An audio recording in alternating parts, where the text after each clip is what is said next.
Aloof roommate is physically linked to my water cup. I twist the cap and he groans. I take a sip and he licks his lips. But when I poured bubble tea into it and took a few hard pulls on the straw, he lunged at me and snatched the cup away. Don't suck. My cheap plastic water bottle hit the dorm floor and shattered. Great. My roommate, Sebastian, slid a drawer open and pulled out a cup. Here, take this. It was a glass tumbler. High quality stuff. It had these transparent purple lavender flowers swirling around the glass. The lid had a small, tight silicone hole tailored for a straw. It looked brand new. Pristine. I was honestly a little shook. Thanks, man. He avoided my eyes, turning his back to me to focus on his gaming rig.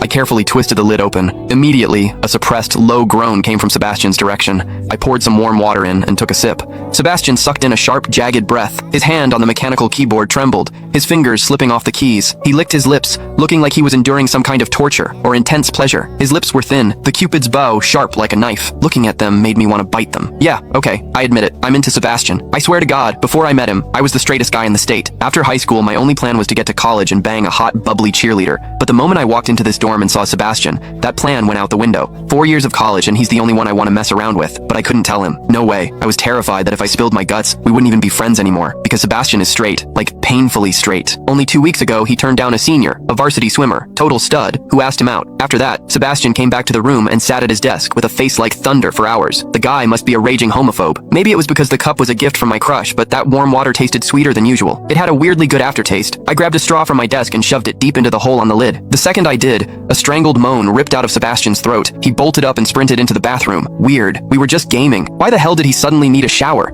He didn't even grab a change of clothes or a towel. My hearing has always been too good for my own good. Through the thin bathroom door, I heard whimpery, muffled sounds. Soft, hot, suppressed. As a dude, I knew exactly what that sound was. He was jerking off. When I get horny, I usually wait until lights out and hide under the covers like a rat. But Sebastian, it's the middle of the damn day and he just goes for it? Talk about high testosterone. Sebastian is gorgeous. He's got that cold, don't touch me vibe, but his eyes are sharp, almost like a fox. He looks like a priest who's secretly a sinner, tempting as hell. I've heard people say his smile is killer, but I've never actually seen it. Sitting there, I couldn't help but picture what was happening behind that door. That aloof, icy face flushed with heat, his lean, muscular body, the veins popping on the back of his hand as he gripped himself. Does he keep that cold expression even when he's beating his meat? My thoughts were getting way too dirty. My face felt hot. After a long time, I heard a final, guttural grunt from the bathroom. The door clicked open, and Sebastian walked out. His face was bright red, a sheen of sweat glistening on his forehead. There was a visible tooth mark on his lower lip where he'd bitten down too hard. He walked straight to his wardrobe, grabbed fresh clothes, and went right back into the bathroom. Then the shower turned on. Okay, now he was actually cleaning up. The mental image of him panting in there made my throat dry. I grabbed the glass tumbler again and chugged a few large gulps. The water in the bathroom stopped, then started again. It took him forever to come out. When he finally did, he looked at me with this weird, resentful glare. Strange. Was I imagining things? Sebastian sat back down to game, and I poured myself another refill. I wasn't really thirsty anymore, but I began— Click the link on the homepage to watch the full follow-up for free.